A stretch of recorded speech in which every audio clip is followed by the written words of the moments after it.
మరి నీకేం చెప్పాలి? నాకైతే హార్ట్లో బటర్ఫ్లైస్ వచ్చేలా ఐ లవ్ యూ అని చెప్పు.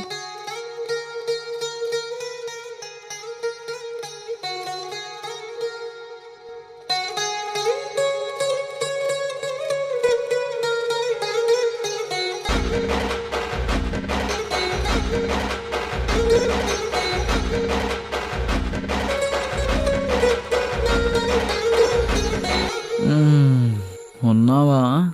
చెప్పు. రేపటి నుంచి నాకు మీ ఇంట్లోనే ట్యూషన్ అంటే తెలుసా? తెలుసు. అయితే నాకు రేపటి నుంచి మీ ఇంట్లోనే సంసారం అన్నమాట.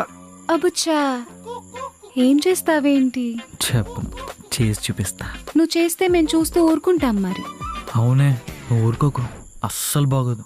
మాటలు కొంచెం తేడా కొడుతున్నట్టున్నాయి. మాటలే కాదు, పళ్ళు కూడా తేడాగానే ఉంది. మ్మ్హ్మ్. అదే అర్థమవుతుంది. సరే సరే, ఇప్పుడు ఏమంటావు? ఏమంటాను? సరే, కాల్ చేయి. కాల్లోనే ఉన్నాను కదా. వీడియో కాల్ చేయి. మ్మ్హ్మ్. నేను చేయను.